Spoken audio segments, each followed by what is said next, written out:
बिस्मिल्लाहिर्रहमानिर्रहीम। मैं हूँ लियाकत अंसारी और देश देश की खबरों के साथ, नई कहानियों के साथ और यूरोप आकर मेहनत करने वालों की क्या है कहानियाँ, उसी के सिलसिले में आज एक और नौजवान से बात करते हैं। क्या नाम है आपका? हमारा नाम शाहिद अली है।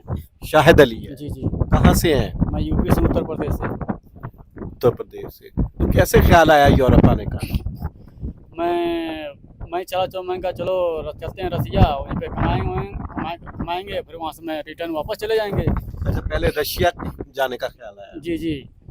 तो रशिया मैं पैसे दे के गए थे कैसे? पैसे वीज़ा लगा करके इंडिया से मैं रसिया गया था। अच्छा अच्छा और टूरिस्ट का वीज़ा था 1 महीने का। अच्छा। और उसके बाद वीज़ा हमारा ख़त्म हो गया, तो जो अगर मैं डिपोर्ट भी होता तो फिर भी वो गवर्नमेंट को पैसा देना पड़ता हमको, कम से कम 1-1.5 लाख रुपया। फिर हमको उसने इंडिया भेजता। तो मैंने कहा जो 1-1.5 लाख रुपये जो वो लेंगे, 1-1.5 लाख रुपये और लगा करके तो फिर यूरोप पे चला जाता हूँ। तो बीच में आया, फिर पैसा दे करके एजेंट को, और मैं डुंकी लगाया। अच्छा, रशिया से यूरोप आने के लिए एजेंट को कितना पैसा दिया? उसको 2 लाख रुपया दिया, पोलैंड तक का। पोलैंड तक का 2 लाख? जी जी। अच्छा, तो फिर उसने पहुंचाया कैसे पोलैंड तक? और रूस से गाड़ी से लेकर के आया यहाँ पे बेलारूस। और बेलारूस उसके बाद लोकेशन दिया और जंगल पे छोड़ दिया। जंगल छोड़ दिया? कितने लोग थे? तकरीबन 6 आदमी थे हम लोग। 6 लोग। जी जी। वहाँ पे वो छोड़ने के बाद जंगल से जाते जाते उसके बाद फिर पोलैंड के बॉर्डर पे गए हम लोग। तो उसके बाद वो बॉर्डर हम लोग क्रॉस किया। क्रॉस करने के बाद फिर एजेंट को फ़ोन किया, तो अपने गाड़ी में बैठा करके अपने रूम पर ले गया। 15 दिन बैठा था, बता का जो टिकट कहीं सस्ता होगा फिर आप लोगों को भेजेगा, तब तक खाओ पियो, मैं कोई टेंशन नहीं, खाने पीने का बैठो। उसके बाद वो फिर टिकट ओके किया, फिर वहाँ से बाई एयर से मैं पुर्तगाल आया। नहीं तो बेलारूस में वहाँ पकड़े नहीं गए बॉर्डर पे, जब बेलारूस क्रॉस करके पोलैंड के बॉर्डर पे आए? वो जैसे रूस से मैं इधर आया बेलारूस में, तो 6 बार वहाँ पे पकड़ा गया था। 6 बार पकड़े गए? 6 बार पकड़े गए। और वो हर बार छोड़ देते थे? हाँ, हर बार छोड़ देते थे, मारते नहीं थे। बोलते थे कि ऐसा करो, आप तुम लोग बार बार पकड़े जाते हो, ऐसा करो तुम लोग, चलो मैं तुम लोगों का रास्ता बता देता है, वहाँ से निकल जाना। पकड़ने वालों ने कहा हम आपको रास्ता बता देते हैं, पुलिस वालों ने? जी जी जी। अच्छा। तो उसने बोला ऐसा करो, बार बार पकड़े जाओगे, मान लो तुम लोग को कहीं किसी जेल में भेज दें, क्या मार दें, तो तुम लोग पीछे बाल बच्चे हैं, हम लोग को पाप पड़ेगा। तो बोला ऐसा करो। रहमदिल आदमी थे हैं? तो कैंपों में रखते थे? वो कैंप में रखते थे, फिर वो लोग शाम को लेके चले जाते थे पोलैंड के बॉर्डर पे छोड़ने के लिए। तो किसी ने आवाज़ दे देता था, कहीं कोई साला जो कोई तार पकड़ लेता था, जो अलार्म बजता है ना, फिर पकड़े जाते थे। ऐसे ऐसे करके 6 बार पकड़े गए। तो उसने क्या है, जब जंगल में होते हैं तो खौफ क्या था आपको, किस तरह का हालात क्या देखे जंगल में? हालात बहुत ज़्यादा ख़राब था। इस टाइम समझ लीजिए, उस टाइम मरने के तादाद पे आदमी आ गया था, 20 दिन कम नहीं हुआ। तो मरने तक पहुंच गए? मान लो जंगल में कौन खाना देता है, मान लो कैंप में होगा तो बहुत देगा, तो थोड़ा सा खाना दे देगा, उसी में सब। आपको क्या पता किधर जाना है, रास्ता कैसे तलाश करते हैं? जैसे जो एजेंट जो होते हैं ना, तो वो लोकेशन देते थे हम लोग का, लोकेशन वो यही लोकेशन है। और उस नेट वगैरह चलता था जंगलों में? जी जी। अब जैसे ये मान लीजिए कि मैं बेलारूस में हूँ, तो बेलारूस का सिम लगा लेता था हम लोग। अब उसने जब हम लोग बेलारूस क्रॉस कर दिया, पोलैंड में चला गया, तो फिर पोलैंड का सिम लगा लेता था। उसी के लोकेशन से हम लोग पोलैंड के शहर के नज़दीक आ गया, और वहाँ से हम लोग फिर। तो आपको कहीं डर नहीं पैदा हुआ कि 6 बार पकड़े गए, कि पुलिस पकड़ के जेल में फेंक दे पीछे? इंडिया में कैसे इतला जाएगी, माँ बाप को क्या पता चलेगा किस जेल में है, कहाँ है? नहीं अब तो उस टाइम मान लीजिए हम लोग जंगल में हैं, तो हम लोग आगे जा सकते हैं, ना पीछे जा सकते हैं। इस तरह जब हम लोग जंगल में से बाहर निकलते भी हैं, तभी और उससे ज़्यादा भी खतरा है। बोले कहीं आतंकवादी हो, चाहे कुछ भी हो, वो लोग उस तरह मार भी सकते हैं। और जो 4-5 आदमी एक साथ में हैं, जंगल से निकल करके लोकेशन से जाकर बैठ गए हम लोग पोलैंड के नज़दीक शहर के पास। फिर वहाँ से एजेंट आया हम लोग का। वहाँ की पुलिस वाले थे, उसमें किस तरह बात करते थे? आपको तो उनकी ज़बान ही नहीं आती होगी। उनकी ज़बान ही नहीं आपको आती होगी, तो कैसे बात? नहीं, उन लोगों का इंग्लिश आता है। अच्छा। इंग्लिश आता है, तो इंग्लिश में हम लोग उससे बात किया, तो उसने बोलते ओके नो प्रॉब्लम। तो बोले कि कोई बात नहीं, जाओ। तो ले जाकर गाड़ी में बैठा करके शाम को छोड़ देते थे। फिर आपको पोलैंड से फिर आप कैसे आए? पोलैंड से मैं जहाज़ से आया। अच्छा, वहाँ टिकट वगैरह मिल गया आपको कैसे? जी जी जी। एमएसटी जो जहाज़ होती है, ठीक है, डोमेस्टिक ले लिया आप। जी हाँ, तो उससे मैं सीधा वहाँ से पोलैंड से क्या नाम है,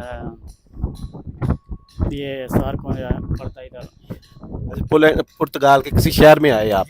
तो ये बताओ कि टोटल कितना अरसा हो गया हिंदुस्तान से निकले हुए आप? हमको 3 साल हो गए। 3 साल हो गए। तो अब यहाँ पे कागजात का प्रोसेस कहाँ तक पहुँचा आपका? वो कागजात के पहुँच गया, फिंगर में सब कुछ हो गया है। फिंगर हो गया है। अच्छा, तो आप तो उन खुशकिस्मत लोगों में हैं जिनका कार्ड मिलने वाला है। जी जी, जिस दिन फिंगर हुए थे उस दिन क्या कैफियत थी आपकी, खुशी कितनी थी आप?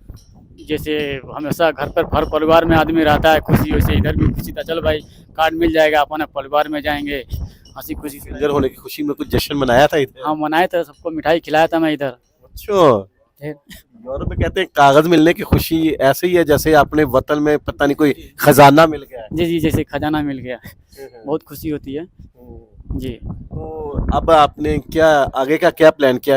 अब कार्ड मिलेगा तो फिर वतन जाएंगे? नहीं, इधर अभी कंपनी में जब तक 1 साल 2 साल और कटेंगे, उसके बाद फिर छुट्टी जाएंगे, छुट्टी से फिर आएंगे, फिर काम करेंगे। यूरो इकट्ठे करके दौलत लेके जाएंगे जी। बच्चों को पता चले। कितने बच्चे हैं आपके? 2 लड़का है 2 लड़की है। 2 लड़के हैं। अच्छा अच्छा, तो उनसे बात होती है? हाँ बात होती है। कहते नहीं है अब्बा कहाँ गुम हो गए? नहीं बोलते हैं कब तक आओगे, तो मान लो यार मजबूरी कार्ड मिलेगा तभी तो आदमी जाएगा, तो आदमी जा नहीं सकता है। तो बेगम नहीं लड़ती कि अब आ भी जाए? नहीं नहीं नहीं अम्मा अब्बा? नहीं नहीं, माँ है अब्बा नहीं है। अम्मा से बात होती है? जी जी, वो क्या कहती है? तो वो भी जानती है भाई, बिना कार्ड को आ नहीं सकता है, कार्ड रहेगा तभी आएगा, तो भी वेट कर, सारे वेट करते हैं भाई कार्ड मिलेगा और तो। दोस्त नहीं पूछते यार तुम तो यूरोप में आ गए हो, हमें भी रास्ता बताओ कैसे आए? रास्ता तो ही बताता हूँ भाई, पैसे लगा कर सीधा वीजा लगा के आओ, डुमकी वीजा लगा, लगा के आओ। जी डुमकी लगा कर नहीं आओ। तो अल्लाह ताला का था शुक्र था, तो मैं बच गया हूँ, आ गया हूँ। लेकिन मैं नहीं कहूँगा, आप लोग भी डुमकी लगा कर आओ, और बहुत हालात ख़राब है। तो कोई हमने तो सुना ना कि जो लोग हैं ये कश्तियों के जरिए आते हैं, कश्तियाँ डूब जाती हैं, सैकड़ों की तादाद में लोग मर जाते हैं। वो कोई एजेंट ने आपको इस तरह का रास्ता तो नहीं दिया था कोई? नहीं नहीं कोई ऐसा नहीं? नहीं, ऐसा उधर रूट वैसा ऐसा ज़मीन है पूरी उधर। सारा मतलब कोई रूट उन्होंने ऐसा नहीं बनाया ना ये एजेंट। तो ये एजेंटों के आगे बंदे सारे हर जगह पे मौजूद होते हैं? हर जगह मौजूद होते हैं। और हर जगह के पैसे अलग लेते हैं या पूरी एक पैकेज डील? नहीं नहीं, एक बार कहीं डील हो जाता है भाई, हमको पुर्तगाल जाना है, कितना पैसा लोगे, तो उसने बोलता कि भाई 4 लाख रुपए लगेगा, तो उसमें बोलते हैं नहीं इतना पैसा नहीं है, 3.5 में दे दो, नहीं चलो 380 दे दे, इसमें बात डन हो जाता है। उतने पैसे पहले कोई एडवांस पहले ले लेता है, कोई एजेंट पहुंच जाने के बाद लेता है। अगर पहुंच जाने के बाद बंदा ना पैसे दे? उसको भी इधर आदमी होते हैं ना, बोलते हैं हमारा ये फोटो है, ये आदमी है, इस फ्लाइट से इस जगह पे उतरेगा, है ना, उसके बाद वो अपने पास में रखना, जब तक पैसे नहीं देगा तब तक। अच्छा, पासपोर्ट उनके चीज़ें उनकी, आपके डॉक्यूमेंट वगैरह उनके पास? जी जी जी। अच्छा अच्छा, तो अब ये बताएं कि आने वालों को, लड़कों को आप जो कह रहे हैं कि जो वीज़े के ज़रिए आए, खुद सारे लोग डंकी के ज़रिए आते हैं, तो मतलब अब मुस्तकबिल जो है ये यूरोप में ही अपने वतन में काम क्यों नहीं करते? अपने वतन में मान लीजिए रोजगार होता है तो आदमी करता है, रोजगार जब नहीं होता है तो मजबूरन में आदमी बाहर आता है। सभी इंसान सोचता है कि मैं अपने हंसी खुशी अपने परिवार में रहूं, लेकिन हालात जो खराब होता है तो आदमी को मजबूरन निकलना पड़ता है। तो बच्चों को भी लेके आओगे इधर इंशाल्लाह? ये है कहानी इस नौजवान की, शाहिद की, जो उत्तर प्रदेश से जिसका तल्लक है भारत से, और डंकी के ज़रिए बेलारूस के जंगलों से होता हुआ 6 बार पकड़ा गया। 6 बार पुलिस ने इसको अब वापस जो है उसके वापस बॉर्डर पे भेजा, कैंप में रखा, लेकिन फिर जो है पुलिस ने ही एक ऐसा रास्ता दिखाया, लोकेशन दी, जिसके ज़रिए ये पोलैंड में दाखिल हुए और बिलाखिर अब पुर्तगाल में जो है वो इनके फिंगर हो गए, यानी इनका प्रोसेस कानूनी तौर पर जो है अब ये टेम्परेरी रेजिडेंस कार्ड जो है उसके हसूल के लिए अहल हो गए हैं।